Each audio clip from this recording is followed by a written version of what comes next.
All right, well, thanks for coming, everybody. This is our fifth semester. We're going to be studying production design. Production design, television production, and how it differs from film production and distribution. You know, what distribution deals, distribution scams to look out for. What are the different things you need when trying to get a distribution deal, and what are they going to look for and ask for? Self-distribution and how to do it, and other things like that. So our main two topics this semester will be production design and distribution. And television was a bit harder this semester to find as many resources as I usually find for previous ones, because it's not as talked about as filmmaking, because filmmaking has a lot of independent production designers, production people, directors and things like that creating. So they're able to share their knowledge a lot easier than people on television, where it has to be backed by a studio unless it's like a web series. So television isn't as talked about and not as well known, or there's not as many resources on it as there is film. But I did try to get as much as I can, and we'll be talking about it throughout the semester. Anyway, today we only have a few things to go over. I wasn't sure how long the introductions would take, so I didn't want to schedule in too much. Like I said in the video I made for everybody who's new, these meetings can go anywhere from 2 to 3 hours or more, depending on what the subjects are, how long they're talked about, how many back and forth conversation about the topic there is, and all of that kind of stuff. But it could be as long as an hour, or as little as an hour, or it could be as long as 3 hours. Just really depends.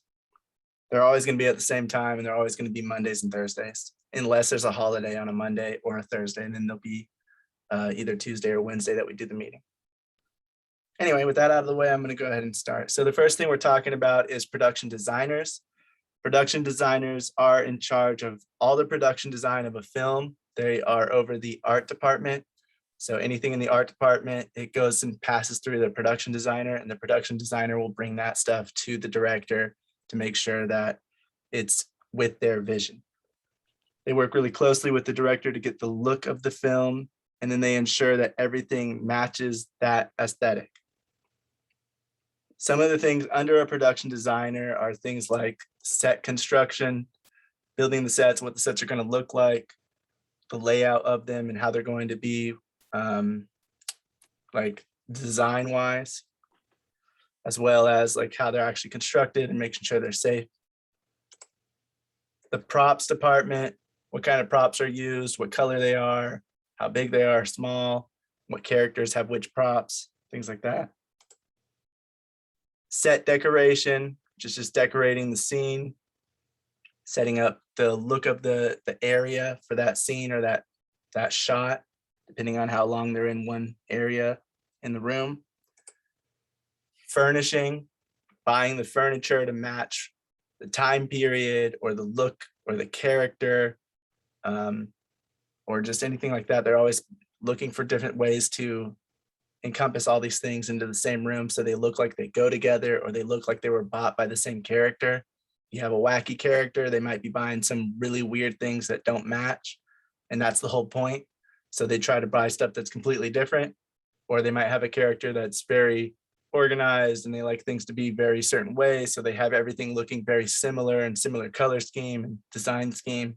And so they're going to try to buy things and look for things that all match for that character. So it really just boils down to the character and the theme of the movie and some other things that I'll get into in a minute. They are also over all the objects that are seen on screen. It's like the set dressing. So set dressing is set decorating. The decoration would be like the stuff on the wall in the background, that clock, the way it looks, the design of it. That's like the set decorating. The set dressing is like how much of each object is in these things. She's filling them right now. You know, how often does this person cook? Do they have a bunch of ingredients? How much ingredients do they have? That kind of stuff. And so they'll be dressing the whole entire set, making sure that it matches the character and making sure that it matches what the production designer wants. They also practical lights. So practical lights are the ones that are seen in the frame. So whenever you see a lamp or you see a work light in the frame, that is a practical light. And so the lighting department and the production designer will work together to figure out when they can use practical lights.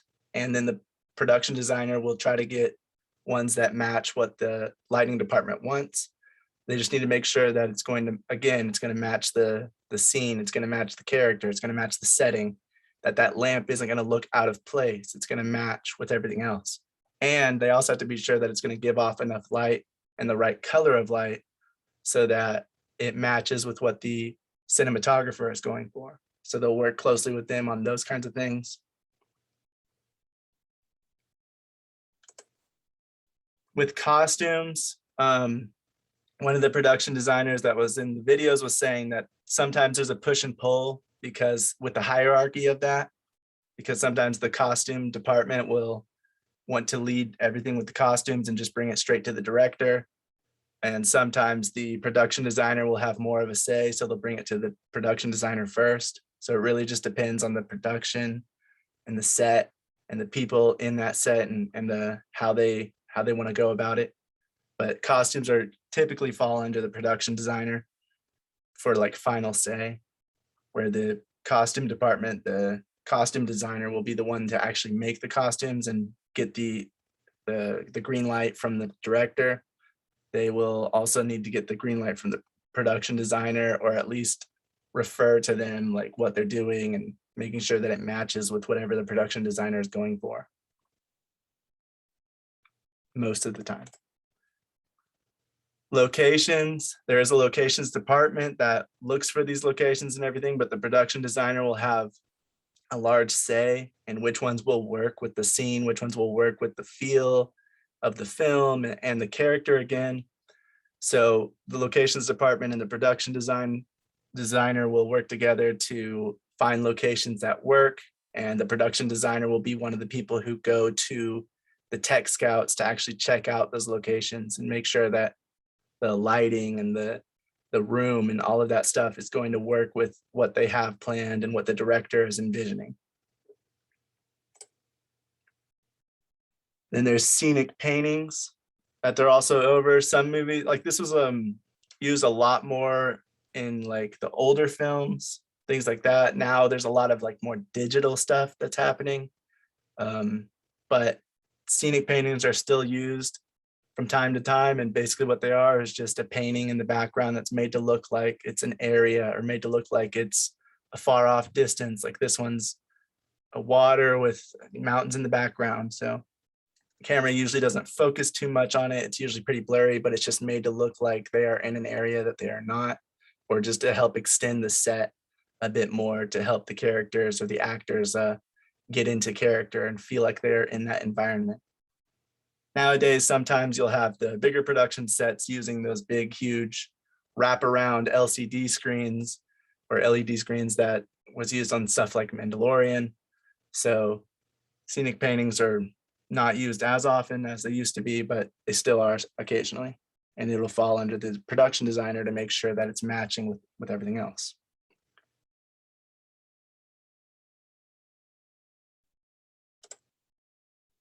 And they are also over the graphics as in like the signs, if there's any digital ads that are playing in the background, like fake created ads for the movie, the production designer will be over that. So whoever's making it, the graphic artists, the illustrators and all of that are creating all of these different things, the production designer will make sure that they look right, that they match with what they're going for. And pretty much over all of these different things, the production designer's main goal is just to make sure that everything matches what the director's envisioning and that everything matches the aesthetic that they're going for.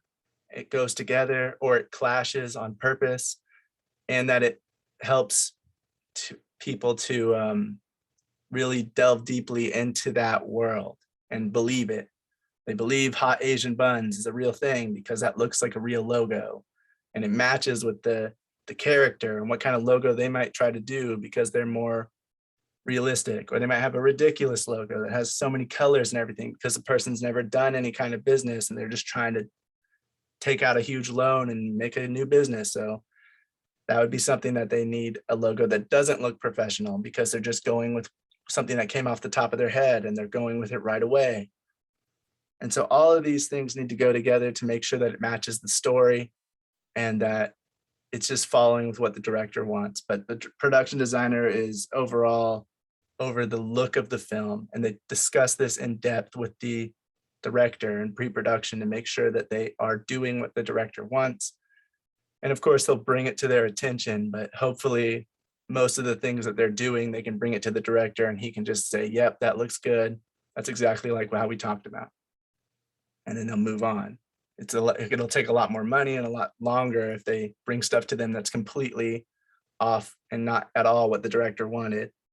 And so the production designer and the director need to have a good relationship and be able to communicate well so that they can understand each other, and the production designer can do what the director is envisioning without needing to come to the director for every single thing and every single step, and just kind of like get, certain, like in the middle. Okay, we've done half of the stuff. Is this good? Okay, now we've done the next half. Is that good?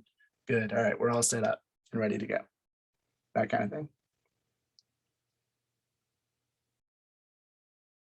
Our production designer also needs to figure out how to achieve a desired look with the budget given.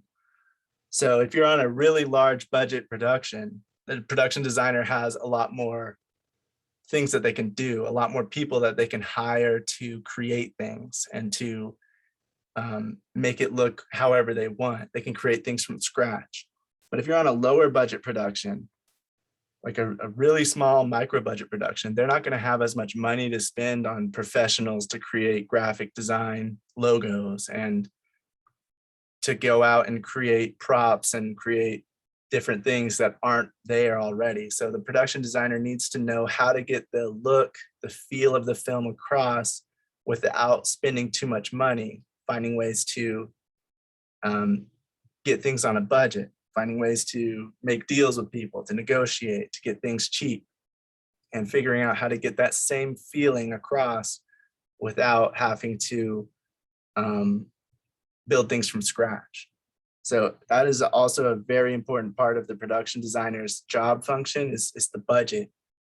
Because even in the beginning in pre-production, whenever the producer is coming up with the budget, they're going to go to the production designer and they're going to discuss the film. They're going to discuss what needs to be made for this film to work, because they are the art department is usually one of the things that will take up the most amount of your budget on a film, especially depending on the genre.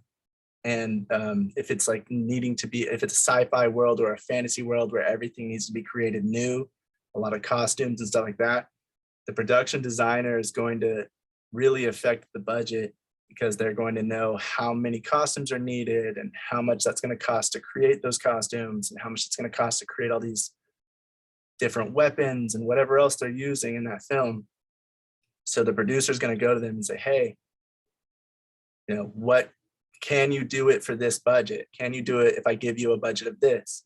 What kind of budget do you think you'd need? What's a budget that you can do it? What's a minimal budget you can do it? What's a required budget? And what is a requested budget? If you could have it, what kind of budget would you want? And then they can kind of work out the budget like that, because the art department's not the only thing that's going to need money, obviously.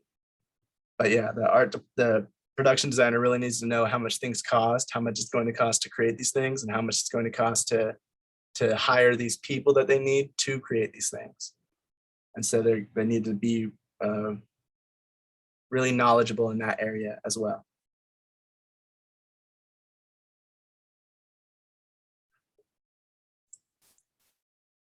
First thing the production designer is going to do when they receive the script is they're going to break it down, which is going to be, we went over this in the previous semester, but it's going over the script, finding all the different elements to it. What kind of props are needed, how many characters, costumes, background actors, set dressing, all of that stuff. They have to mark it so that they know exactly what they're going to need for that film to work exactly as it's written. Now, on lower budget productions, when they see that it's going to end up costing too much, Another thing a production designer needs to do is they need to be able to speak up, talk to the producer, talk to the director and say, hey, you might need to change one of these scenes. We might need to do something different because we don't have enough money to fund what the script wants. You know, we don't have enough money to hire 45 background actors for the party scene. Is there any way we can make it a smaller party scene? Is there any way we can make it just like a little group event so that we don't have to hire so many people? Or, you know, I know this person's supposed to be throwing plates and mugs at the wall and breaking them, but we don't really have money to buy 30 to 50 different mugs, because if we have to do so many takes, we can't just keep breaking these mugs and breaking these things all the time. You know, depending on what it is, they'll just talk with them about it and figure out a way to work around it, still get that same story, but just kind of cut down some of the costs without ruining the film.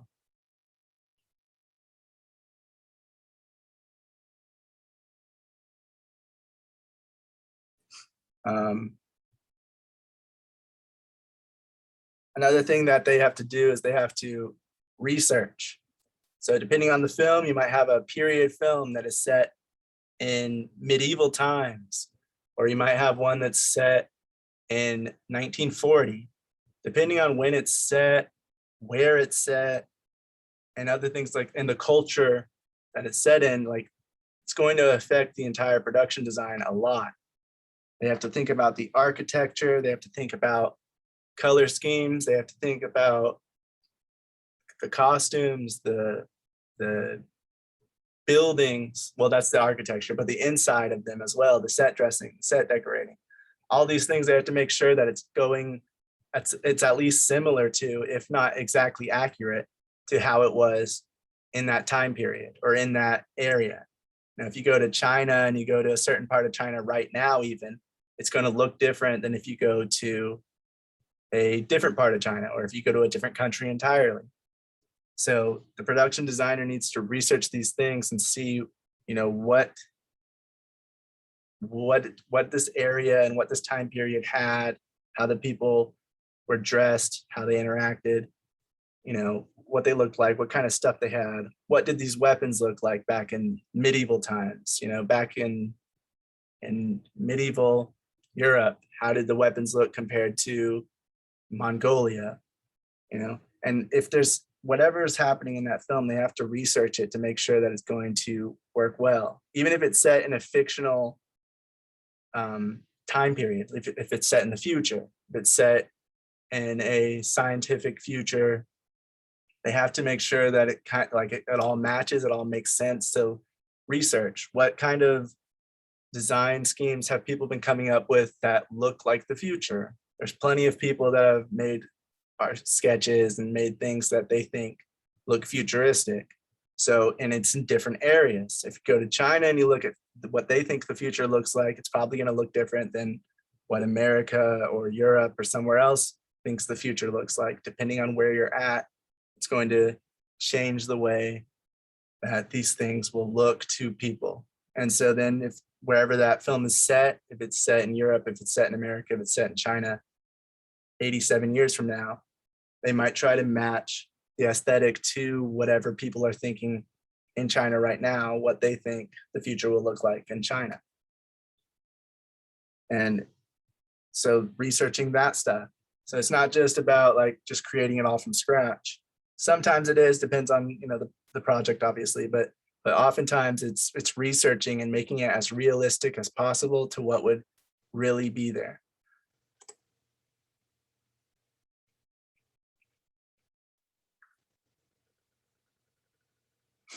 So with production design, you know, that's obviously what production designers are doing. Production design is all of the visual elements in a scene. Production design can help show emotion, character, and or a theme in a shot. Like I said, the production designers work closely with directors and cinematographers, and they're over the art department and the art director. Most of the production designer's job is done in pre-production, but they are also there during production, especially if it's a big it's a big project, if it's a feature film, they're often working and they're building sets for the locations. Most of the time, those sets aren't going to be built all at once. It's going to be that first set that we need done by this time, and they make sure that it gets done by then. And while that set's getting done, they're on set looking and making sure that all the elements are matching, that anything in frame is going to look good. And then they are also talking with their art director to make sure that the next set for the next day or the next week or whenever it is being made to the specifications that they gave, and making sure that it's getting done on time and it's getting done in the way that they wanted it to get done, to look.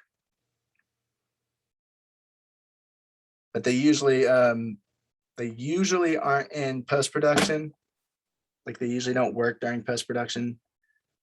Only occasionally, it just depends on the project. I'll get that in a second. What most people agree on is that, well, production designers anyway, they agree that the design shouldn't be flashy and beautiful just because. It should serve the story, the character, and the emotion first, and then try to be beautiful in its own way.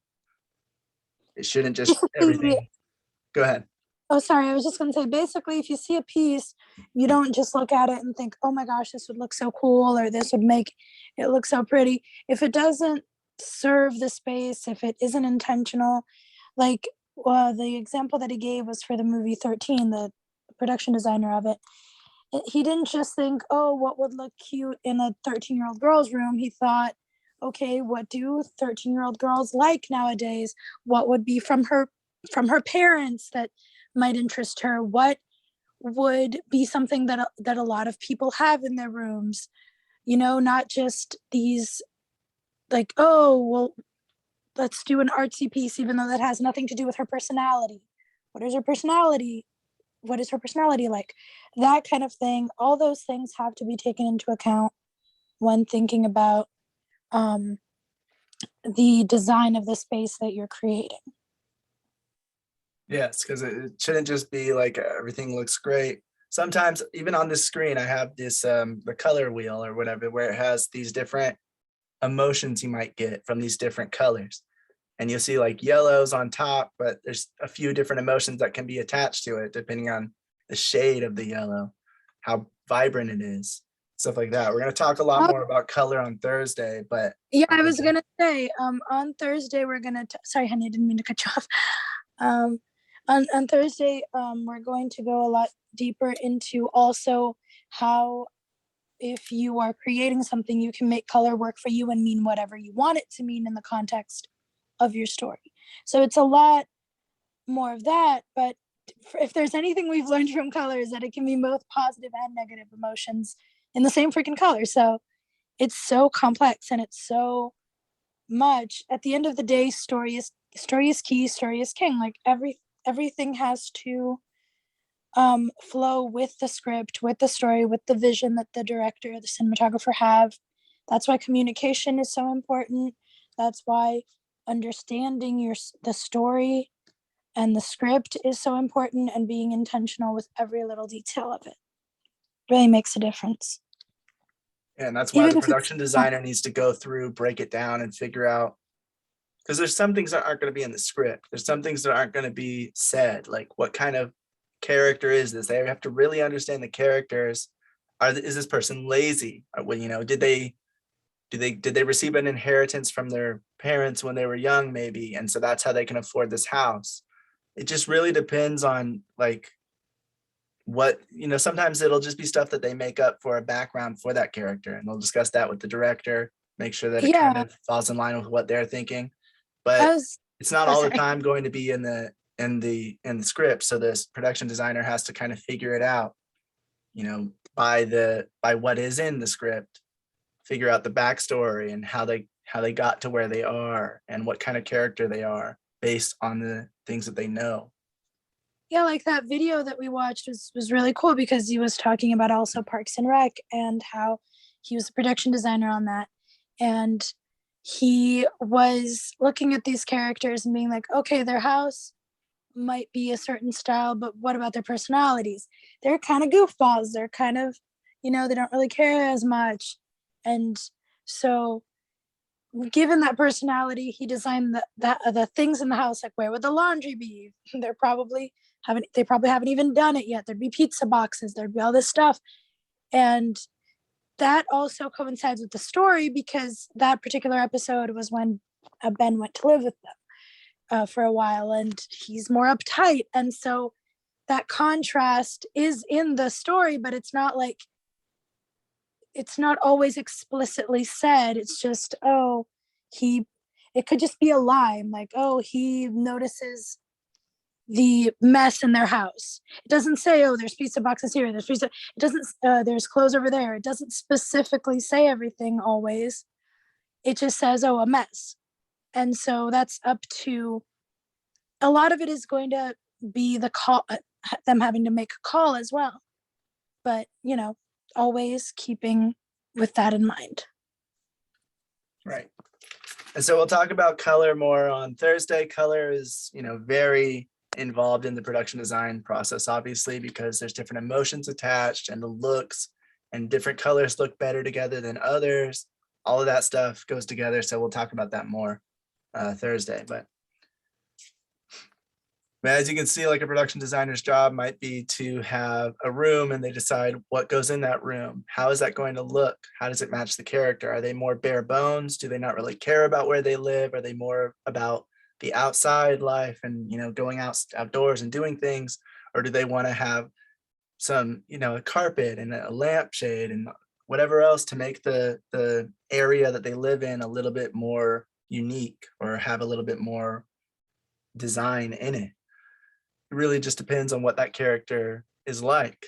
And, maybe it depends on their age, their gender, where they live. If they live in New York, they might not care about their place as much as they do if they live in a southern country town, because they're not in their home as much. They might be going out and doing things a lot more, that kind of thing. So it really just depends on where they're at and what that character is like. One question, I was taking care of some house stuff while I was listening. Just to be clear, did you go into the elements of production design in world building and fantasy yet, or not yet? No, that's gonna be later. Oh, okay. Just confirming, because I don't know if I missed it or not. All right. Well, that's gonna be like later in the semester, but anyway. Oh no, yeah, I know, but there was a video in this particular part of the syllabus that was talking about how much the difference between helping create a different kind of world with it, and having a little more creative control, as opposed to things that are a little more pre-established, and not getting too, and that goes into the whole, don't just put it because it's cool type of conversation that I thought was really interesting. Because we heard from a production designer that he likes to be very creative with his designs and make things that are very unique. And he mostly works with fantasy. And I was like, yeah, that would really be helpful to help the director and the cinematographer bring their vision to life. But I feel like that might be a bit of a hindrance if you have a more grounded script, because then you'd be focusing too much on making it completely unique and not making it who the character is. Right. Yeah. So I just thought that was something that I thought was interesting to mention. I'm sorry if I'm going ahead. I don't mean to. You're good. Yeah. The other thing that production design will do is it could match the theme. So you could have like this, the yellow wall, it could be a theme in the movie that each character's emotion matches with a certain color. And that's the theme. Like, if the person's upset, or if this person's happy, they're always in a vibrant, brightly colored room. If they're mad, they are in a dark colored room. And so the theme of that movie is how emotion and how the surroundings play with our emotions, or something like that. Any kind of theme you can attach to it can be there. So the production designer needs to know the themes of the project, of the script, of the film, so that they can try to match those themes to their production design. And sometimes a production design element will be there that doesn't really match the character, and it doesn't really match the emotion of the scene. Sometimes that thing is there just for a to foreshadow something that's coming, or to show that something's getting ready to happen, or just to have like a foreshadowed element for something that's going to happen in the future of the film. And so you can like look at it and see it, and then see when it comes in later, it's already subconsciously in your mind that that's already in the film. So it doesn't affect you as much as it would. It's not as out of place feeling later on. Sarah, did you have anything to say? Just that this production design seems like very interesting how it all kind of comes together. So costumes is underneath production design. Art department is as well. Is there any other departments that would be under the production designer? No, our department does have the costumes underneath it. I don't know if makeup and hair are technically underneath the art department, but I do know that they are heavily involved, if not, because they do need to match the look. How are people's hair design back in that I think time? that's the next few videos we're gonna watch, but I can look it up real quick if you want, honey. No, it's really fun and cool how it all kind of ties together, like production design and everything. It's gonna be fun to like see, like just seeing this picture and stuff, like how all the colors and stuff come together. And it's Right. like painting, right? So you have the actors, the makeup, everything. It's yeah. Oh yeah, when we go into color next week, I'm really looking forward to it because it was just so fascinating, and it sparked even like a little debate between me and Kodo, with like some people saying it is subjective and some people saying it isn't, and I'm like, well, I disagree completely with people saying it isn't, but like understanding cultural context and historical context and why color means different things to different people, and how you can play around with it, and give like just examples that they gave of movies where they used color to make you feel a certain emotion and you didn't even notice it until they point it out to you. And then once you see it, you're like, holy cow, how did I not like notice that? But it's just so subtle, and it makes you subconsciously feel that, or notice, or see that, or notice something without you even realizing it. I just thought that was so cool and fascinating. And yeah, it's fun. actually really cool when you start to see how things like that. I agree, when you have things that you like don't notice until later. I found it like first jumping into the big sets, it can be like overwhelming when you start to see how everything kind of clicks together, but then afterwards it's like super cool. Yeah. Yeah, I mean, like seeing how like you can actually have the eye follow different lines and cues and like so many interesting things. Yeah, I really like. It's like, how did people like, what's your favorite? I'm like, I don't know, it's all cool.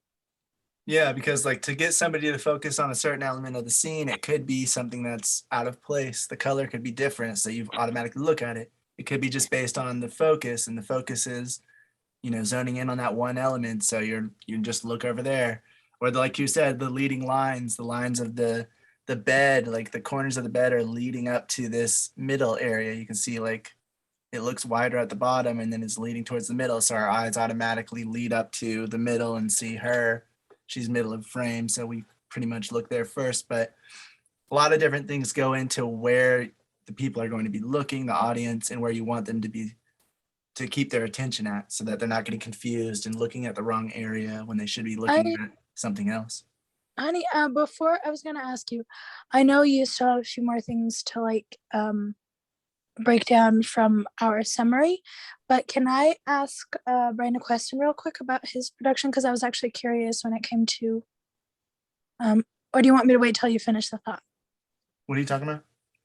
No, I was just gonna ask Brian, as far as like production design goes, since he's just finishing up on a film, I was going to ask him like how the production design process was for Kill Mary and that kind of thing. Okay, yeah. Is that okay? Brian? Yeah. So because it's low budget, I had to kind of fill that role, and I didn't want to. I mean, I wanted to spend a lot of money, so the thought that I had put into it was spent specifically on the look of the location itself. Like the shoot, I have one more shoot for Kill Mary. I have one more shoot, and I think I told you guys this. I found a hospital, but it was in it was in Delaware. So the plan was like we were gonna like fake it and make a room look like a hospital room. So the whole point was to find a location that had industrial looking windows, because that was going to be the selling point. It couldn't just be, a room. Like it had to be a room with a window, and it had to be a specific kind of window. So, because and it then looked too much like a set, right? well, no, it would look like somebody's house. Like, it wouldn't look like a building. Yeah. Hospitals are in buildings with industrial windows and stuff like that. So I found a condo, like a 12-story condo, and the windows are like industrial like. So like and it's the white walls and everything. So we have the bed. I bought some stuff to kind of make it look like I bought these side railings for your bed. You can slide them underneath the bed and they stick up like the side railings on a actual hospital bed. I have this pole here, and it's got 2 IV bags in there. I put water in there and some coloring in it to give a little bit of color to make it look like, hospital liquid and stuff like that. What else did I get? I have for her, the actress, I have a hospital gown. I have one of those, and then I have the name tapes, and then I also have the little IV, how they stick you and they put the Yeah. IV in your arm and stuff. I have that to kind of like make it look like she's in a legit hospital. So these are some of the things I did specifically. Those things help, the props help, but I think what's really going to sell it is the industrial window. And then we have because those little details really matter to like immerse you in it. Exactly. Like Yeah.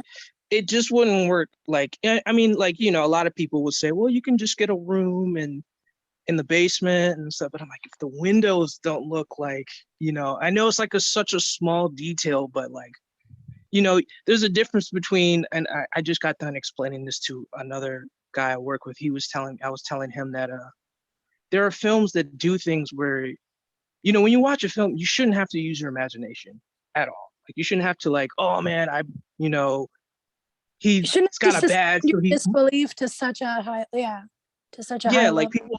people do it all the time when they do like police movie, like low budget police movies. They'll do, anybody can buy the police lights and get a fake badge and get a little gun and put it on the side and make it look like he's one of those, off-duty cops and stuff like that. It's a whole nother story when you buy a complete police uniform and try to get like an authentic car that at least looks, the same. You know what I mean? It just kind of, it helps the immersion, and I believe that it also helps in my opinion, the person watching just feel like it's a real story and feel more invested in it, and not like it's just a performance or like a little short film or.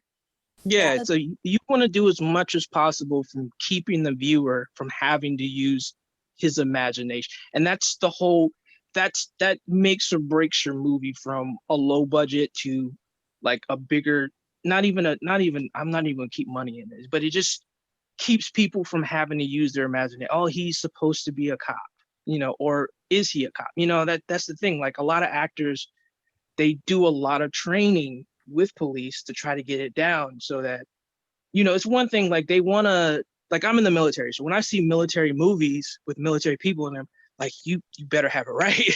Like your uniform better be like legit or else like I'm going to call you out. Like I saw like, I feel like that with the tiniest things, like when they say that Brazil speaks Spanish and we dance samba and they're dancing like salsa. And, it's a tiny thing.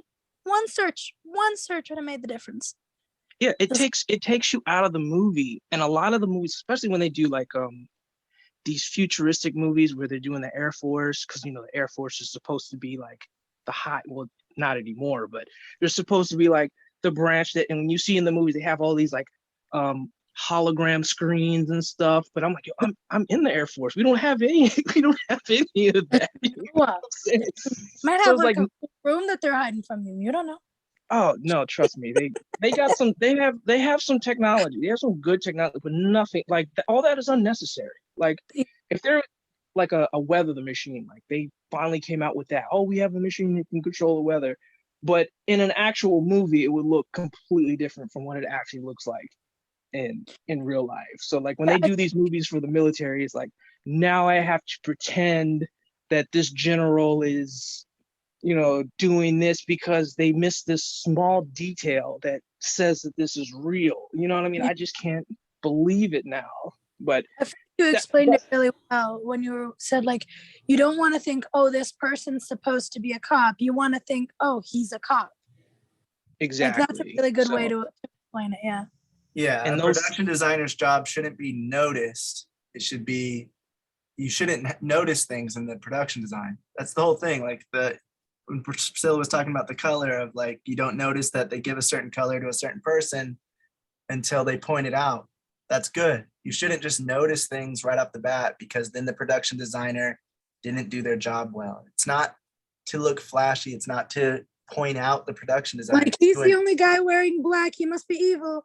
Like, right. You just subconsciously get that, but you don't actually like pay attention to it until it's pointed out to you later on after you've watched the unless film. it's super obvious, like everyone is wearing super bright colors and the guy's the only one in dark colors, then it's kind of like a little too on the nose, maybe. And sometimes it can be like the way on purpose, but mainly with a production designer's job is to try to hide things in plain sight. I remember for our short film, we were really frustrated when the table didn't look right and was too short.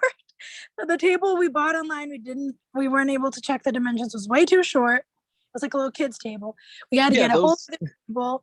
That table didn't look like one of those, like, I don't know what it's called, metal, steel, I don't know, like those interview room tables. So we had to spray paint it, and then we had to leave it hours to like dry, and then we still were like, don't touch it too much, don't like touch your hands on too much, because if the paint's ruined. So yeah, I mean, those small details make all the difference, because somebody would watch it and be like, well, nobody's going to sit at the table that's that close from the inner, they're going to put themselves in danger if they're these things are like important to think about and stuff like that. So yeah. Right. And it's the production. That's where the research for the production designer comes in, to like make sure these elements are matching what realistically would be there. Like you said about the uniforms, that would be the production designer's job to figure out. Well, it would be the costume designer's job, but then it'd be the production designer to sign off on it, or the director, depending on what the production was like, what the hierarchy was like on that set. But somebody gave the okay to say that looks good, or that looks great, good enough, so let's move on, when it wasn't matching how it should have been. And so then it can take some people out. Yeah. If you don't know the military, if something doesn't look right enough, you could still be put off, even if you've never been in the military. If it looks too different, you might not notice why, but you might just feel like something's off. I just feel bad because I feel like a lot of doctors, a lot of people they're just used to it at this point with all those cop shows and all those hospital dramas. They're just like, it really throws you off. Like they did it in Transformers. Like they had I think the first or the second one, where they gave Tyrese a promotion, the chief, within like 2 years. And I was like, wait, what? He's the chief now? And then he fought a Transformer, so but the stripe was wrong. We don't wear stripes like that anymore. Like they had so that's why I was like, I've never seen a stripe like that. So it was the right pattern. Would fix that. It just feels kind of lazy sometimes, right? Because it's like all you had to do was research it a little bit. You didn't have like it. It's just one of those things. Like, well, to be fair, on the largest productions, they have a time limit, so sometimes they don't have time to look at every detail. Yeah, but for example, not that long. For example, for me, we were trying to get clothes that look like a prisoner's clothes, right? And every state was different. It didn't take that long for me to do a quick Google search and see, okay, what does this state, what's the colors of this state, what does it use? That way, we're at least trying to be a little more accurate. Something like the military, I don't know, it just feels like it can be a little confusing because there's a lot of branches. but I feel like if it's something specific, I don't feel like it should be I feel as like hard. in the military, like if on a bigger production, there's going to be somebody, there's going to be a veteran in your group somewhere that's going to say this is wrong. Like there has to be that, and they're very big on getting representatives from the military to train them. You know, how to speak to your commander, how to do this, how to do that. You could get their opinion, like, hey, what'd you think of this? Like a few little Yeah. minutes. And, I don't know. you know, Maybe Coda's right. Maybe it's like time crunch, and he was way too worried about the CGI explosions. And he Well, you got to and think so- about it this way too. If someone's making a costume and they took 4 weeks to make it, let's say, yeah, that is a and good then point. it's wrong, you know, you can't just be like, well, make a new one 4 weeks later. No, definitely. Sometimes you just My got to go, point oh is- crap, we're just going to have to let it pass. You know, let it My point slide. is just somebody messed But up. that's a why little. it's like, that's why it's important for these production designers and the costume designers and everything to look at the design. Like they're going to make design sketches of these things before they start Yeah. creating them. And it's up to So them to give the the- go ahead. So they need to do the research beforehand to see if that matches what they're going with. Right. So you might have figured that out later, and by that point it's too late because you already had the design made, you already had the costumes all created. So yeah, that's definitely a fair point, honey. Thank you. Because yeah, you don't know. There's so many things. There's so many little details that go into it. So I feel like if it's a stripe. Okay, yeah, it still sucks, but in the grand scheme of things, it could be bigger, I suppose. And yeah, it does take longer to fix those issues in a bigger production because you've already talked to a Well, here's the bajillion other thing about it. They might be intentionally making it different for some various reason. Who knows what? They might not want it to be completely accurate. They might want it to feel a little bit different, but be set up kind of like the military we have. Or they might want to have that be a stripe for a reason. Maybe there's a reason that color and that stripe is there. only You know, for it people who represents follow something. It's a Transformers. symbol for something. That kind of stuff. So sometimes the film will intentionally make things different because they're not as worried about accuracy. But this is where it like depends on the director and the production designer and what they think and like how maybe they intentionally did it because it represents something later in the film, or maybe it has some theme attached to it or an emotion.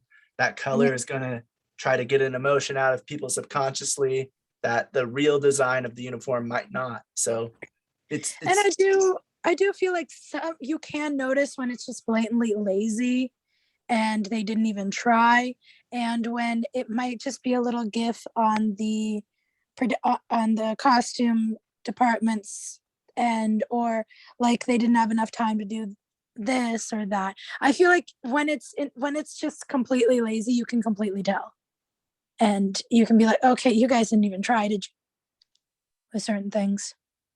Well, yeah, or it might not be laziness, it might be budget reasons. So there's That's- different reasons why things might be the way they are. I'm talking And the about big production budget. designer's job is to Lazy- try to get it as closely to where you're not going to notice it as possible, for it to match the film, for it to match the story, the characters, and the emotion of the film and the Yeah. theme.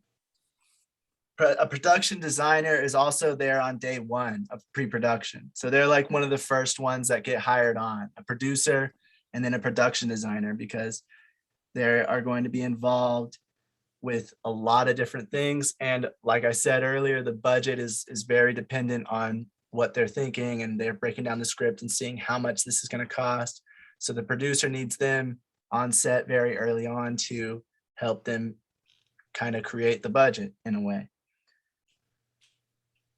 So they'll be one of the first people. Some of the other crew members are getting hired on later on. Even some of the higher ups, like the cinematographer and stuff, they don't get hired on until a little bit later. But production designer will be one of the first crew members hired on after the producer starts putting together a crew. I mean, that makes sense. Production designer takes the what? I was like, I mean, that does make sense because you're trying to hire the person that's going to help all of the other departments create the look you're going for, right? So I can see why that would make sense. Yeah. because the whole look is going to be based on your idea and talking to the director and figuring out what it's going to look like. And you're going to make these mood boards and other things we'll get into that, that is going to affect the entire film's look. And the look of the film is, obviously film's a visual medium, so it's very dependent on the look. And that's why their job is so important and they need to be on so early.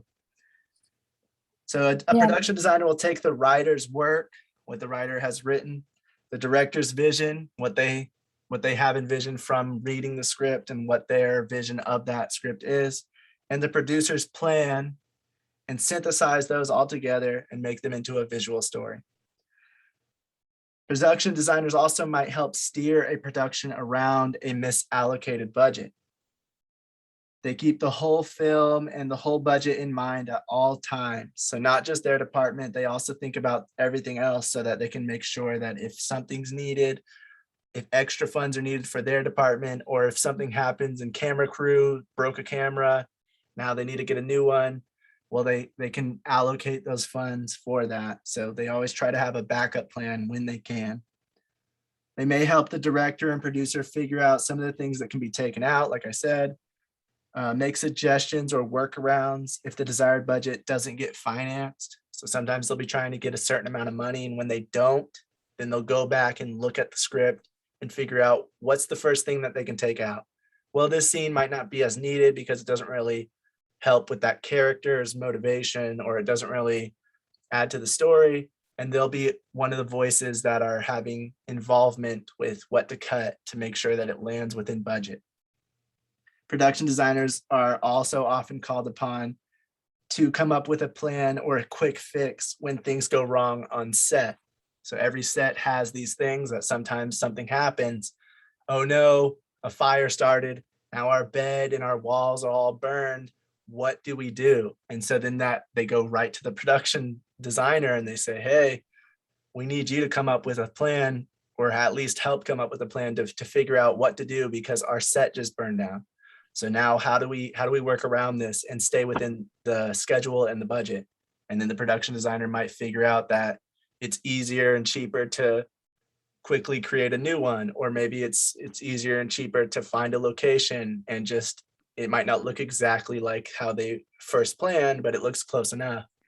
And so they'll be the ones to try to figure out those quick fixes to make sure the production's still running smoothly and that it still is matching the entire aesthetic.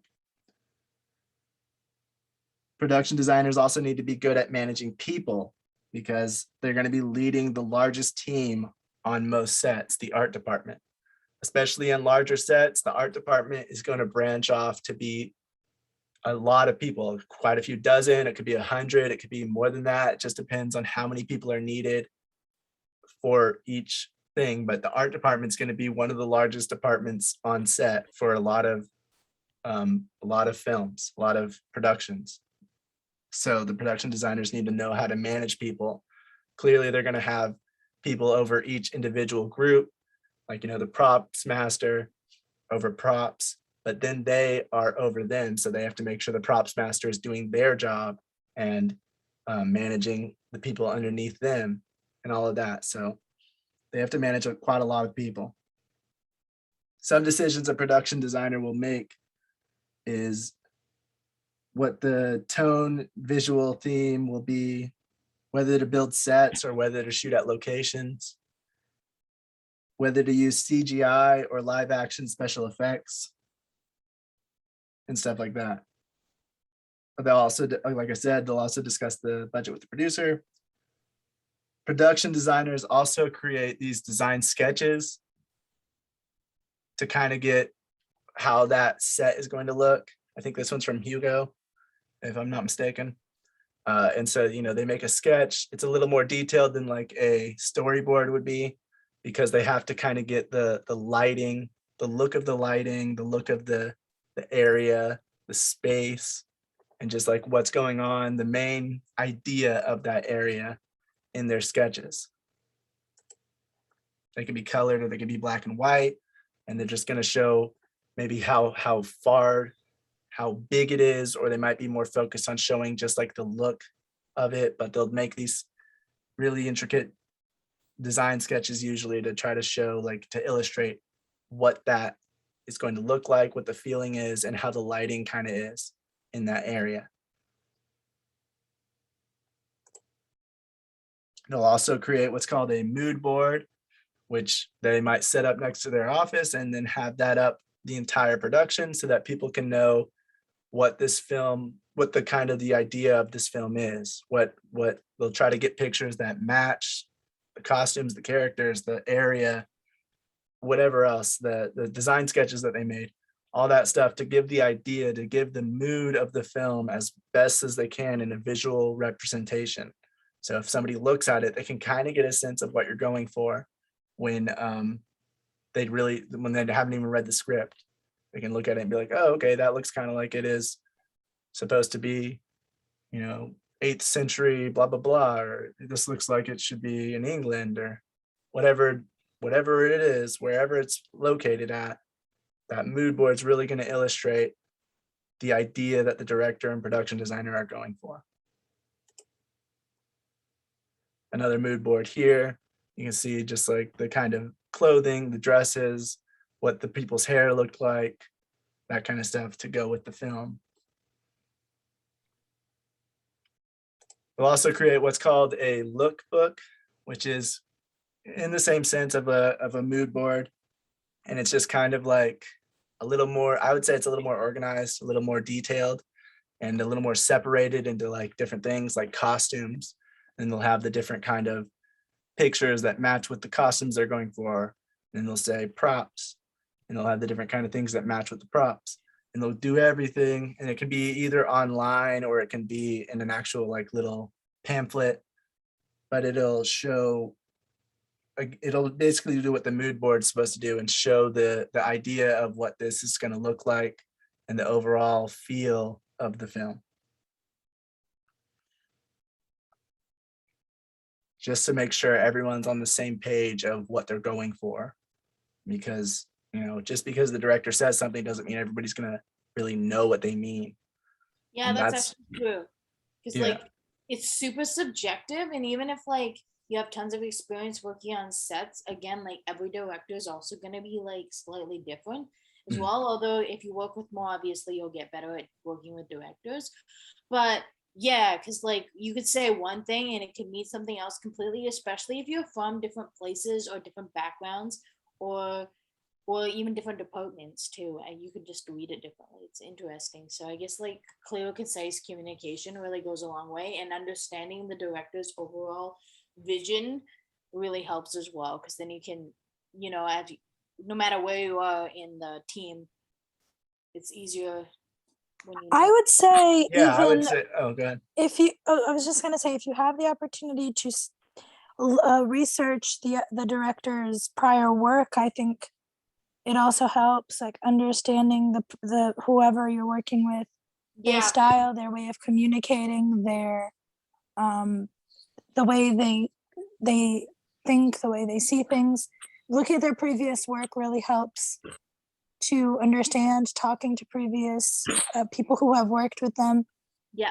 I feel like that can really help you situate and understand how to see their vision a little clearer, or what they might be going for as a Well, production that's the whole designer. thing, right? So like the production designer's role, one of their roles is to make sure that they can visually represent the idea in the director's head to everybody else, which is where these mood boards, these lookbooks, and all this stuff comes from, is trying to visually show everybody, hey, this is what the director has in mind. And they are the ones that are trying to really delve deep into the director's mind, and what are you thinking of this, and what are you thinking of that, and what color scheme. And the director and the production designer will also be the ones to think of the color palette to use in the film and why, and discuss stuff like that. So they'll be discussing in-depth things about the characters, about the story, about the emotion that they're going for, and trying to best illustrate that from what they understand of the director, and then making sure, hey, is this what you had in mind? I came up with a sketch. Is this kind of what you were thinking? Because even if they talk in depth about it, they might think something different still, because sometimes somebody's like Sarah said, the different directors will say the same thing, but they'll mean different things because they just were from a different area or a different time or a different No, they yeah, just I would have say it, asking. they're just, their mind works Intuition. differently. So Yeah, Yeah, slight I would say asking questions is definitely number one. Oh, sorry, Sarah, go ahead. inflection is different too. You talk to different people, and the inflection can mean different things, and it could be very confusing, and you could read it completely wrong, or you can give them the wrong signals too, because they're Yep. reading Yeah. something one way when you meant it in another way, and it could be very I strange. I right, would and that's say why it's like the and that's why the production designer's job is to really talk with the director and get involved with what they're going for so they can create that look and match it to what they think and ask, hey, is this what you're thinking? And then they go, yes, that's exactly it. Or no, yes, yeah, that's what I'm thinking. I And would say then they asking can show that to questions. the rest of the crew. Go ahead. Sorry. It's cutting off sometimes. I would definitely say asking questions is number one. I just meant in the sense of when you're about to work with a director, having an idea of his previous work does always helps because you can kind of see his vision or how he sees things or how he, it's just good to know your employers, know who you're working with a little bit because I feel like that also helps. Yeah, it does. And then you can ask questions like, hey, would you like something like what you did in that previous project in this sense or not? And he can be like, yes, but a little, or no, or a little different this. And then you have something to go off of does that make sense? It does. Yeah, if Yeah. you have the time and you know who's directing it, you'll have the time to do that. But sometimes you might not. Sometimes it's an unknown director, especially on independent No, yeah. films. You're not going to know. They might not have previous work. So there's obviously those things that go into it as well. But if you can, you should Yeah, I definitely just mean look if you into can. their previous work to kind of get a sense of what they usually go with. They might completely Yeah. change it up too, depending on the project. They might have worked on a Western and now they're working on a modern day love story or something. So it might be a little different looking, set in Europe or set in England. I mean, so it might be Yeah. like very different looking. Yeah, you learn a lot about like how everything kind of flows and stuff and how things go and directors work and yeah, it in very different. You can get one like very different. Yeah, Mhm. two directors can direct things completely differently. That it's like it's not even comparable. And it's like one. It's like and then it just comes down to like oftentimes it's like um you can learn a lot from all different types of directing. Yeah, it's interesting. I've learned, and interesting, a lot just from watching and like getting closer and like seeing things and like again, like I was really impressed with like all the lines and stuff. But again, certain things you see or have it like around you the first time can be very strange. But then after a while, you're like, oh, this makes sense. I get it now. Yeah. Yeah. All right. So with these design sketches, they also have the art director. We'll talk more about what the art director does and what the differences are between their job and production designers later on in the semester. But the art director will take these sketches and they'll start turning them into like technical drawings or models for the other departments. So the art director, one of their jobs is to take what the production designer has made, like the idea of it, and to create a technical draw up for maybe if it's they're building a set, they need to make sure they have the measurements right, and they need to make sure that it's it's going to look the same as it does in the sketch. Or they might make an actual model of it to show to other people for whatever reason. Maybe they show it to the locations department just to say this is what we're going for. It just depends, but that's what the art director will do with these sketches once the production designer creates them. And production designers often hire their own teams and crew, and they manage the budget and the schedule of the art department as well. So they're thinking about the entire budget, but they also have to really think about their budget, the budget that's given to the art department, because they're over that. They're making sure that all of these things that they buy, all of these things that they create, that all these people that they hire, that's not going to make it go over budget, and they're not going to be too expensive. They have to try to keep everything as under the budget as they can so that they don't end up going over budget by the end of the production. And they also manage the schedule. So how often am I going to have, you know, the costume person here, how often am I going to have the props guy creating things? How many props do we need? How long am I going to need them for? And that kind of thing. And when do they need to be here? So they have to manage all of that as well. And they hire their own teams because, like Priscilla was saying, like even if you didn't, if you knew that person already, you wouldn't have to look into their previous work. You would already know their previous work. And so you would know that you kind of have that same communication. You understand each other now because you've worked with each other in the past. So just like all the other departments, the production designer will hire a lot of their own crew so that when they tell them something, they already know what they mean and they don't have to have an in-depth conversation trying to explain it or have them come back with something that's not what they thought or not what they wanted. And so they get the people that understand them and that work well, and they hire them again and again to keep coming back and work under them again and again because they work well together and understand each It's other. awesome. And I love when that happens. Like there's nothing better than like doing a job that you love, learning and working with like the same team over and over again. I think it's the greatest. And the Yeah. other thing a production designer will do is they're going to be the ones that when principal photography takes off, when actual production starts, they are going to be the ones that get to set early and leave last so that they can ensure all the props, the dressing, and all of that stuff are in the right places. Everything's taken care of. Nothing's out of place, broken, missing. They're going to make sure everything is where it needs to be in the beginning and the end of the day. So they have to stay and wait for everybody else to leave because if somebody messes up something, they have to fix it and they have to know who did it so that they can either tell them not to do it again, or if it's a recurring thing, ask the director to or the producer to replace them with someone else because they're ruining too much stuff on set.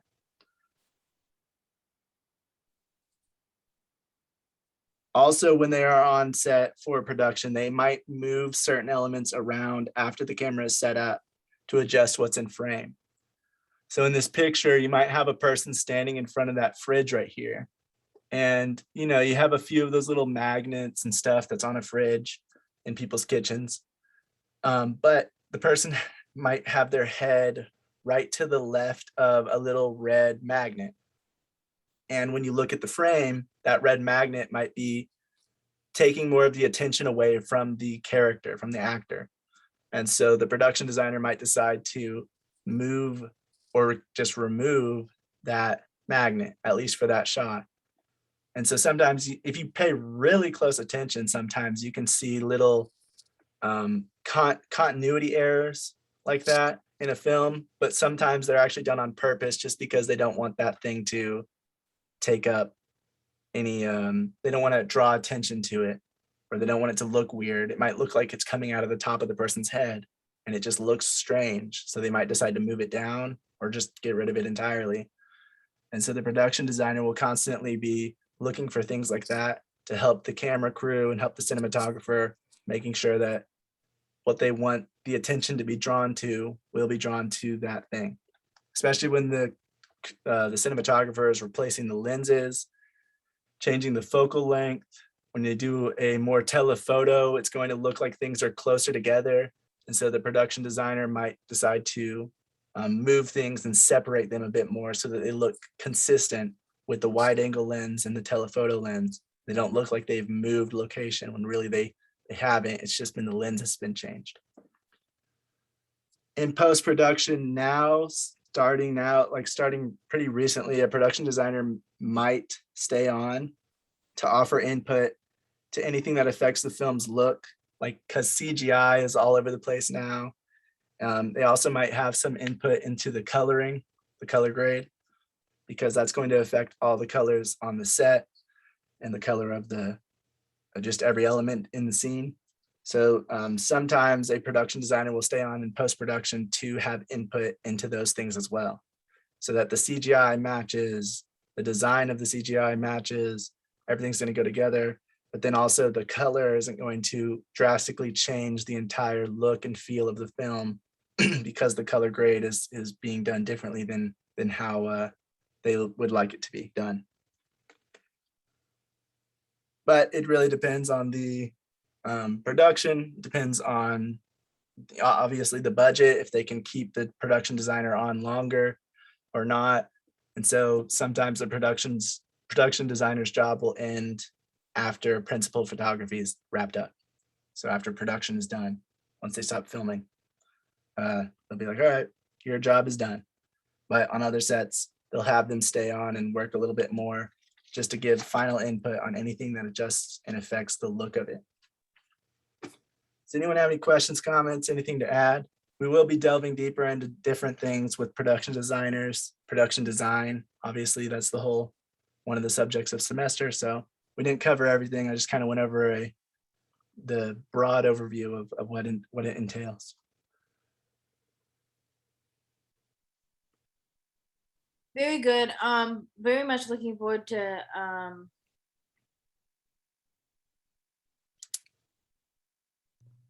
how it all is going to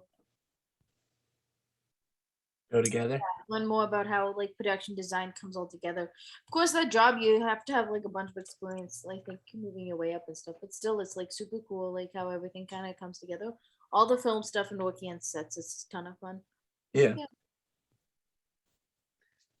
All right, moving on from that. These things are pretty quick. I was just going to talk about frame rates in TV. So we talked about the frame rates you use in film. Film most often uses 24 frames per second. That's just the general frame rate of most films now. On TV, it depends on what kind of television you are making. We're talking more about narrative projects, but even then, if you're doing a sitcom, those are oftentimes going to be filmed at 30 frames per second. And if you are talking about like drama, Game of Thrones, big budget television shows, hour-long dramas, those are oftentimes going to be filmed at 24 frames per second to try to kind of match the feel of a film. But the standard for most TV shows is going to be 30 frames per second. So it really just depends on if they want to make it look more like film or if they want to keep it at that TV standard. Outside North America and other countries, the standard is going to be 25 frames per second. So if you're shooting something in Europe, or if you're going to distribute it in Europe or other countries around there, China, things like that, a lot of those countries are going to use 25 frames per second, not 24. So you really need to know the difference and where you're trying to distribute it to before you start filming to make sure you're recording it at the right frame rate. If you look at classic animation, like the ones that were hand-drawn, old Disney cartoons, Mickey, some of the first Mickey cartoons and things like that, a lot of those were done at 12 frames per second. That's why they're kind of jumpy. They're a little jittery because they don't have as many frames because the people had to actually hand draw them, make sure that they worked with, because if they had 24, they'd have to do double the amount of pictures and draw it double the amount of things. So they just kept it down to like 12 frames per second. Animations now will either use 30 frames or 24 frames, depending on what it is and what if they want it to look more like a film or if they want it to look more like TV, because they do look different. And then for broadcast television, oftentimes what's still used, actually I'm pretty sure it's still the standard, if you're going to do broadcast television or local TV, you are going to want to shoot in what is called interlaced frames.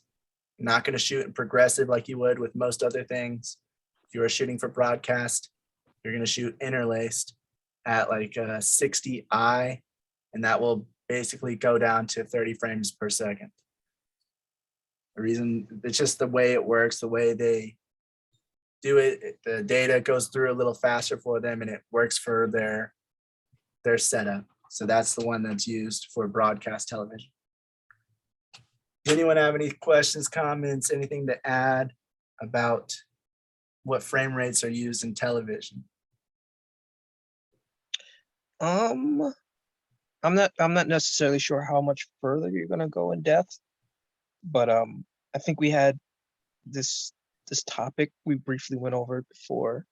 Yes. And I had mentioned that your television, especially now these newer smart TVs that you buy,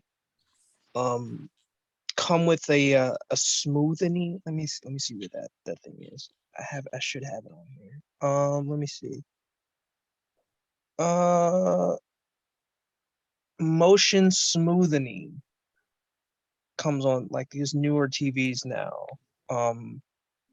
Which what it does is, I guess, it's programmed to smoothen out shaky shots and stuff like that, and the result of it, like it just looks weird. I'm not necessarily sure if people noticed it or not, but 'cause, like I'll go to other people's houses, and sometimes like my sister has hers set on, and I'm like, take it off. Yeah, it's And called just- the soap opera effect. Yeah, and I noticed that, but I thought like maybe I noticed it a lot on display TVs, and I always like, so why does it look like that? Then I recently bought like a brand new one, then I've seen it on there. I was like, Pretty sure we oh, turned ours off. That was like one of the first things we did, wasn't it? Well, yeah, when I got a TV, I hated that effect. Yeah. I think it looks I weird. had to look deep in. I had to like look deep in the menus to find mine. I was like, dude, what is going on? And I was like, okay, that's what that is. I think I'm not necessarily. I think it has something to do with the frame rate as well, and then the blending. I'm not necessarily sure the magic behind it, but that's also something to consider. But for me, it just looks like if you're watching a movie, it makes it look like 30 frames per second. And 30 frames is only 6 extra frames, but it does make a slight difference. Once you start going up, like 60 frames just looks. It makes a huge difference. We were watching Breaking Bad on our TV at one point, and we went to a hotel for Coda's for a work trip, and we played it on their TV, and it just felt so weird. We didn't even know at the time that that's what it was, but it was just like, what is going on? It's so weird. It looks like it's like in slow motion, but not really, and it's just the pacing's all off. And then we found out that that's what it was. Right. Yeah. Any camera movement it does, it also affects that. Like if there's a camera movement, a tilt or a pan, it makes it look different. Like Yeah, it just looks a little more jaggy, like I don't know, to me anyway. Yeah, it's Whenever it hard- has like it's that hard to smooth explain motion it. on the TV.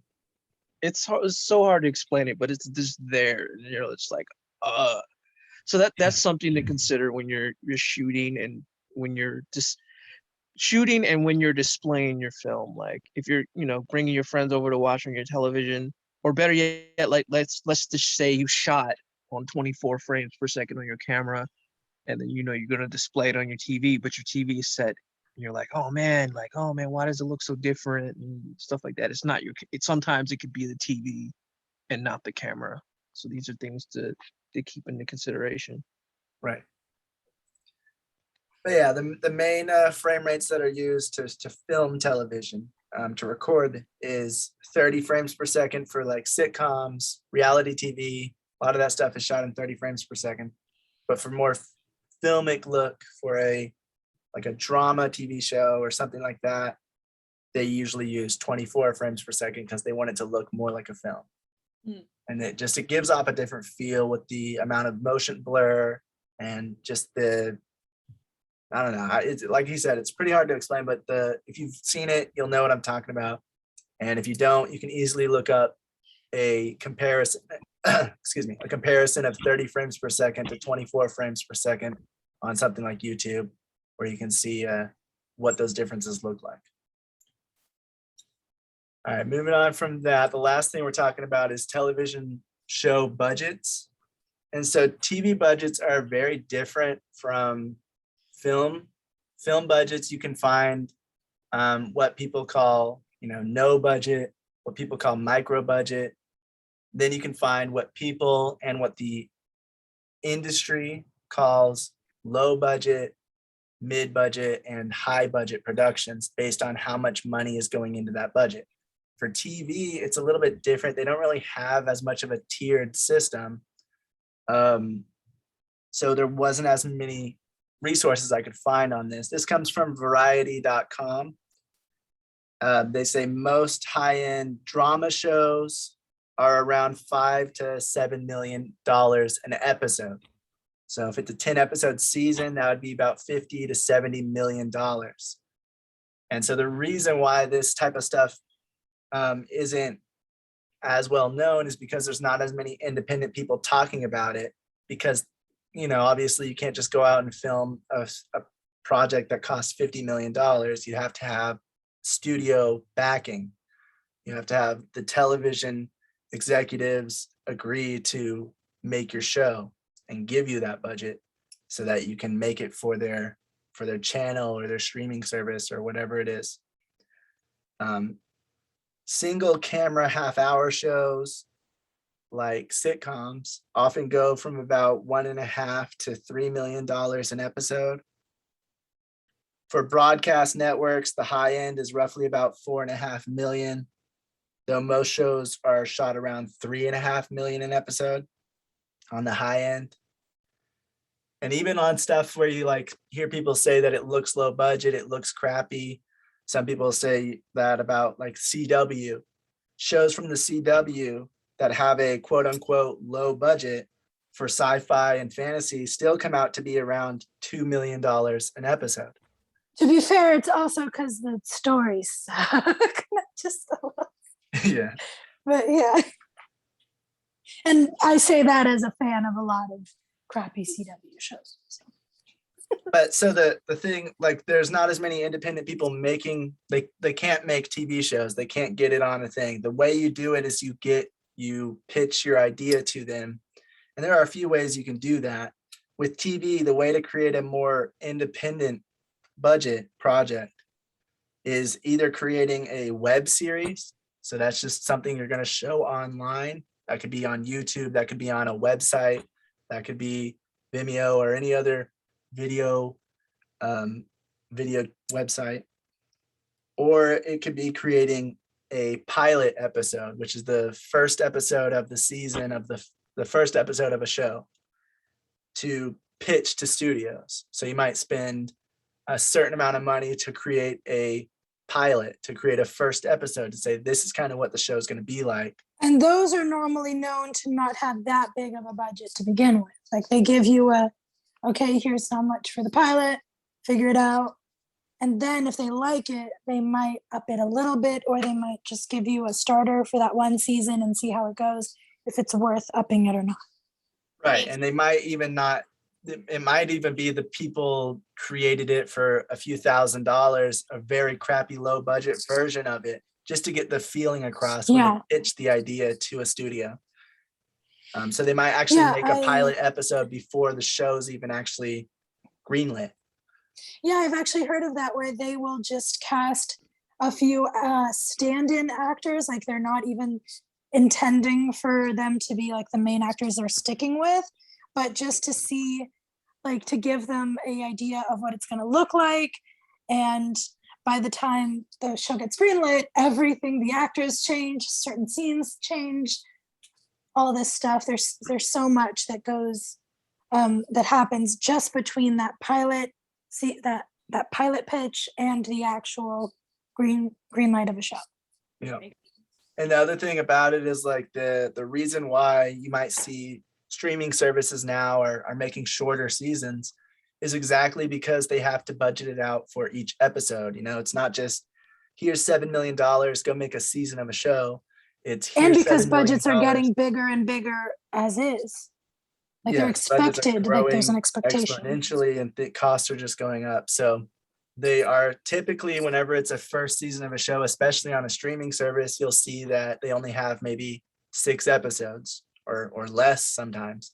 And they might give it another season, but they're not trying to put too much money into it to see if it's going to catch on or not. For those of you that find this stuff interesting, there's this YouTuber I follow called Captain Midnight. He made a really fascinating video about Netflix and its possible decline, basically talking about how the difference in budgets in the past few years, when it comes to streaming services and how the expectations have changed and how that affected the entire industry as far as TV shows go. It's very interesting. He talks mainly about Netflix, but it goes into all aspects of TV shows and streaming, and even a bit about cable right now, if I'm not mistaken. So it's really cool for those of you that are interested and find that kind of thing fascinating. You can also find like on this website, this is actually in the syllabus, cashnetusa.com, cost to produce a TV show. They actually show like the different costs of a lot of different shows. So Game of Thrones and Big Little Lies are up close to like 12 million an episode. I think Game of Thrones started out being like 6 to 8 million when it first started. And by the end of it, it started costing around 12 million or 11 million to make each episode of that show. There's also a website in the list of websites on that part of the syllabus. There's also a website that talks about this, about different budgets and how they've been changing in the industry. And it's from like 6 years ago, if I'm not mistaken, 5 or 6 years ago. And they're talking about if it's worth betting on these streaming services and giving them these huge investments and how it's affecting the industry as far as TV goes. It's really cool. It's really good. And it is from 5 or 6 years ago. So it's very interesting to see that a lot of them actually didn't pay off and are just making things more expensive. So I just thought it was interesting with the foresight that we have now, reading an article that's a little older and seeing the perspective they had on it in the beginning.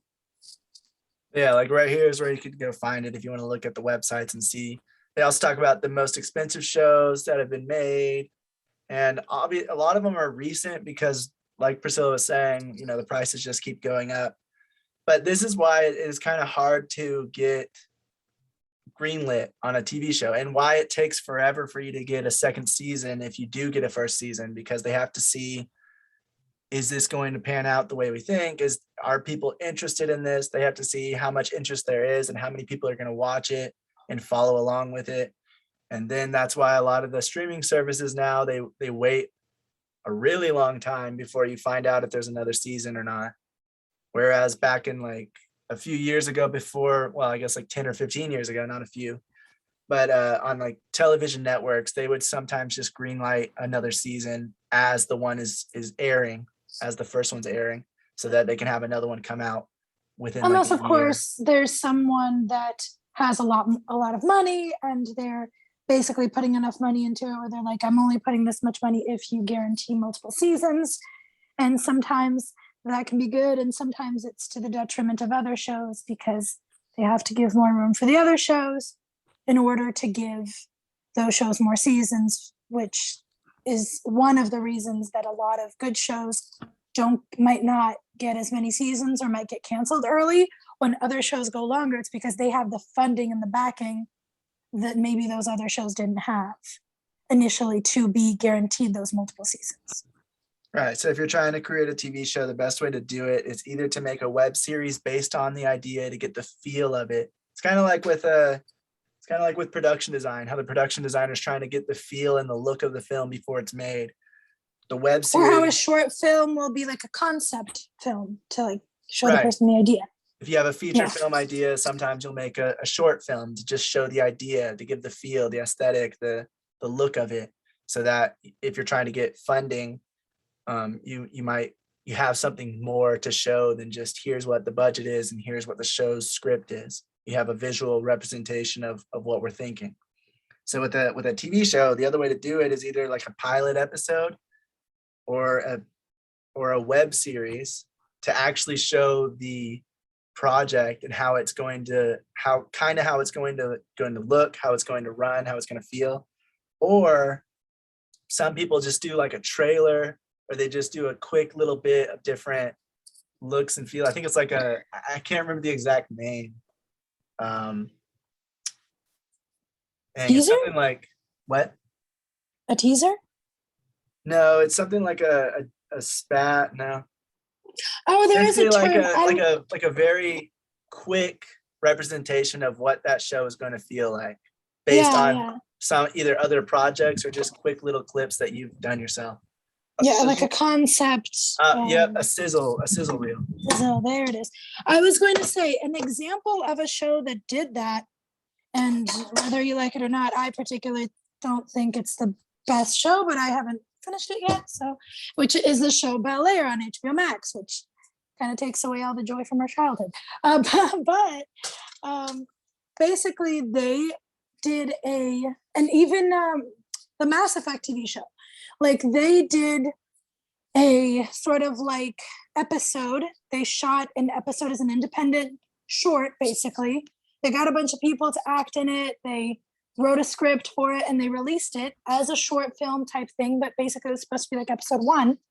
And both those shows, both Bel Air and the Mass Effect one right now, are greenlit. Bel Air's already on HBO Max. It was seen by Will Smith and it became a TV show. And it started out as basically a dark reimagining of the show as like a little short film or a concept episode type of thing. And it was an independent group. So it is possible. It's just harder. But I feel like now with streaming and with the internet, I feel like it is a lot more achievable than it was maybe a few years ago. So there are pros and cons to the industry being different. Like it's more expensive, it's a little more closed off and more monopolized, but the internet does also bring us a lot of positives. And I feel like that's one of them. Like it can be a lot easier for you to put that concept online and maybe someone sees it and they petition it and it gets made, Yeah. And so the last thing I'll say is just like the TV show budgets are, even a season of a TV show, it typically is going to be not as expensive as a feature film, at least not at the highest budget levels. Like they said, most high-end dramas are 5 to 7 million an episode. Most dramas have about 10 to 12 episodes a season. So at the highest end, that's about 70 to $84 million. And when we're looking at the highest budgets for feature films, those can be 200 million, the biggest ones. So when you're comparing it, you're also comparing, like, if it has 10 or 12 episodes in that season, that's probably going to be about 40 minutes to an hour long. That's almost 10 to 12 hours for that season. And they have a smaller budget than that feature film that is 2 hours or 2.5 hours. That is 200 million. So that is why TV shows usually look cheaper than feature films. It's because they actually are. But that doesn't mean that they are cheap to make. It just means that you have to spread that budget out across more content. So that's also something to keep in mind when you're talking about trying to pitch a show, when you're trying to create one. You have to be aware that certain things are going to make it cost more. If your TV show is trying to go in multiple locations, that's going to make the prices jump and skyrocket, because you're going to have to go to those locations over and over again throughout the season, or throughout multiple seasons. If you're lucky enough to do multiple seasons, you have to, go back to those locations again and again, which costs money to move people and to set up and everything else. Whereas a TV show that's based in one location or one or two locations will be a lot cheaper in the long run, because it's just a few locations where they're at. That's why when sitcoms, you'll see like Friends, like How I Met Your Mother, a lot of the scenes take place in the same location. It's in that coffee shop, it's in the bar, because that way they can just keep it one set, one location, and have multiple scenes there and go back to it over the years. In the case of those shows, two or three, like with Friends, there was mostly 3. It was the girls' apartment, the guys' apartment in Central Park. How I Met Your Mother, it was just the bar and Marshall and Lily's. And then as the seasons progressed, we'd see like Robin's apartment, and then Ted got another apartment. And when Marshall and Lily bought the house, the other apartment. So they would expand, but they would still keep it somewhat contained and not. I think they might have even used the same set, just rearranged a few things. Probably. Yeah, and like just changed some of the furniture and moved a few of the walls to make it seem different. Because when I think back, I do remember them being very similar in proportions, a lot of the apartments. So But yeah, that's just some stuff to keep in mind. And that's why we don't really see independent producers and independent directors talking about, here's my new TV show. It's because it's just too expensive to do for them to just create an entire television series or television season anyway. So that's why you only see it from the networks, and why it's not talked about as much is because the people that are there are working in it, and so they don't have time to explain it as much as the rest of us when we're doing independent projects on films and short films, and can kind of give more insight into that side. I have also seen a lot of people do web series, and that's become like a much bigger thing now too. So it is something to think about as well. You know why they're doing? I can tell you because it's easier, and not easier as in budget, but it's like it's easier to do. As in, we're gonna find a way to get this content and put it. Anybody can put anything on the internet, but when it comes to television, cable, and national broadcasting, it's good to know what it's actually about and where the money is coming from. So movies, like I was just talking to you guys before this about the theater and renting the theater out, and learning different ways of making money that way. It's not ideal, but it's possible. As far as and like Lakota was saying, like the reason why you don't see independent people or independent productions on television as much is because the networks are in control. Yep. So in order to get your work displayed in broadcast and stuff, you have to go through the networks. And there's a huge monopoly in it too, and they keep upping the prices, so it's harder for people to find not even that. That's what I said before. It's literally what it's about. What is the network looking for? So the networks the shows are looking for views. They want you to watch the show. And the network says, we're getting that many views, so we're going to keep you on because you're doing what you're supposed to be doing. The networks are getting their money from you, the people who pay for cable and all that other stuff. So that's where the money's being generated from. In movies, the money's being generated from ticket sales, DVD sales. It's a different beast. You know what I'm saying? A different revenue stream. Yeah, the networks are like, oh, we got to keep people watching television or else they're not going to pay, just like, Netflix, and they can go to, now we have all these different streaming platforms now. So now almost every cable channel has a streaming service pretty much.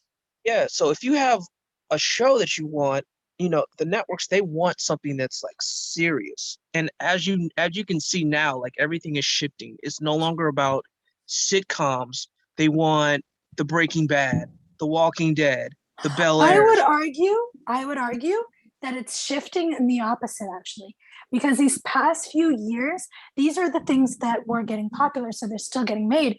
But when you saw How I Met Your Father come out, a bunch of people said it sucks, but I miss sitcoms. I miss shows like this that are sweet and hopeful and optimistic, and so I'm going to keep watching it. That's why like they pay people top dollar to do research to find out what people are interested in. They do surveys to find out. The thing is about How I Met Your Father is that people are getting nostalgic because they're missing it. Just like what you said with Bel Air. People love the Fresh Prince, so of course they were like, okay, let's redo the show, put a dark spin on it. Boom. A lot of people hated it because of that, because they were like, because it's not the Fresh Prince. No, because it's depressing, and they're like, I like this. It's cool if it were its own thing, but because it's connected to something that I remember being joyful and having, People don't realize. I argue this all the time. People bring Bel Air in when I talk about reboots. I'm like, it's not a reboot of the Fresh Prince. It's its own thing. It's not the Fresh Prince of Bel Air. It's just Bel Air. I just feel like it weighs it down. I feel like the association using the same names, it weighs it down from it. It could be like they thought that the recognition would help. And I think in a way it drew people in, but it kind of had somewhat of the opposite effect, because instead of it being like, you know what, this is a really interesting, gritty show, they're like, oh, well, you're trying to be a darker version of that show. I don't know. The comparisons are inevitable. You're absolutely I- right. I think that the Fresh Prince kind of put like a cloud over it. Like people were expecting like that. It in is. The that Fresh Prince had a lot of dark, like heavy moments. I remember watching quite a few. And But, a lot of people were upset at that too, because it's like, oh, well, that means you're taking away from those moments. I also tell people this too. Bel Air is not a sitcom. It's completely different. Like you have to go into Yeah. it with. So I think would have worked. So like the movie, I Know What You Did Last Summer. So they have that streaming on Amazon as a. They're doing the same exact thing. They turned it into Oh, a the TV show. Yeah. a Haven't watched show. it yet. But that works because it matches the movie. Bel Air didn't match at all, and that's why it's not really working. So Disney did that with like all their properties. Cusco School and whatever else they made. Hey, That's what I mean. hey. as far The as Emperor's New School was fun. Okay, you shush. I like that they shit. are playing off of the nostalgic factor, like they did Roseanne, and then she had her little debacle. Now it's just Dan. What was the show? Full House, Fuller House. They're bringing all this stuff back. Because like we said, they really ran out of ideas. Yep.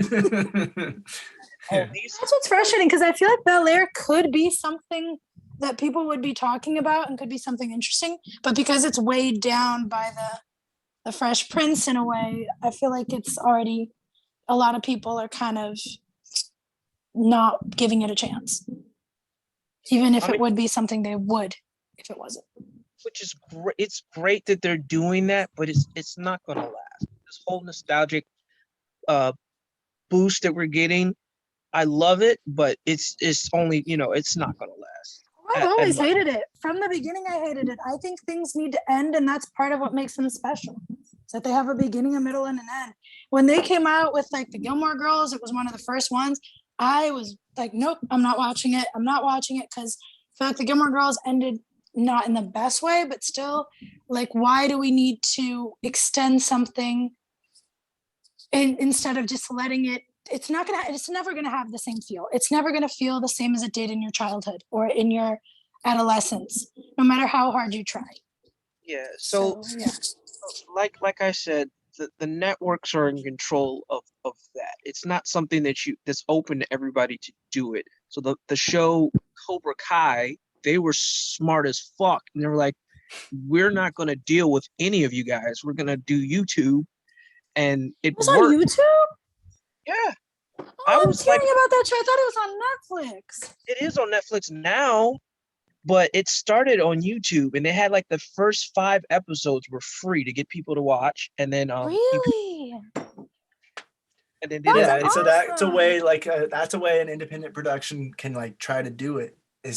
That's kind of like doing a web series, basically, like releasing it to YouTube just to gain interest. And then when the networks see that there's interest there, they're more likely and more inclined to say, hey, come be on our network because this is working. We didn't know if it would work or not, but you're showing that it is. So that's also why some people will make a web series first or a pilot episode, not just for pitching to the studios or the networks, but also to pitch to audiences. The fans, yeah. Yeah. But yeah, so that is why. Oh, Brian's trying to say something. Sorry, yeah, what happens is it's just like, if you do your own thing, it's going to get buzzed. People are going to see it, producers specifically, and they're going to say, well, we want, but the views you're getting, we want that. And that's when the deals are going to come, and that's where, then you can negotiate. And like you were saying with WB making, low budget stuff, that's where you can get comfortable and say, hey, we have this money now, we can let it go. But when you're doing it on your own, it's kind of like, oh man, I got to spend the money. But just to understand where the money is coming from is completely different. Movies, their thing is we spend money, then we make money. The networks are, we have this money, but we're, how are we going to keep it? They're trying to keep that money. That's revenue coming in. A different source of money. Yeah. Yeah. And that's exactly why we're looking into television this semester, because we've talked about film, we've talked about writing, we've talked about all these different things. With film, it is a completely different beast, a different way of handling it, and a different way of writing, and all these different things when it comes to television. And so we're going to delve deeper into it later this semester about these other, like distributing the television and the, writing for television and all these other things and how they work differently compared to what we've learned already from film.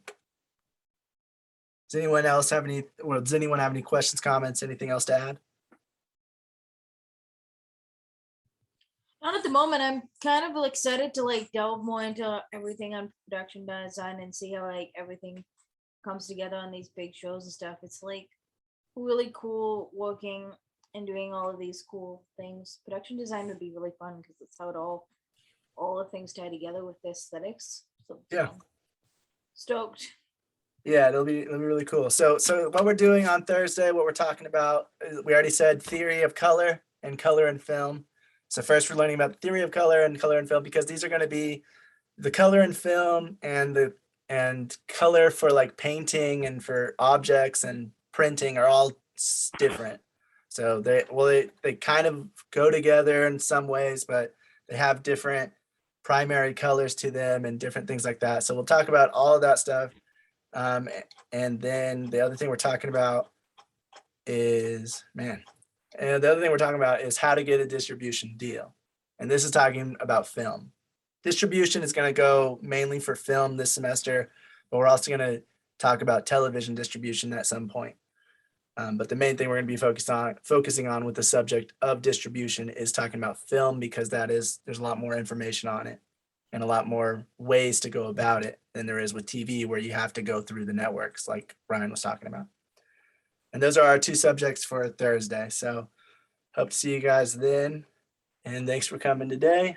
If nobody else Have a has good night, anything to add, guys. See you go ahead Thursday. and wrap it up. All right, good night, everybody. Have a good Night. week. See you all Thursday. Guys, see you Thursday. Thanks for all your input. It was really fun. I learned a lot.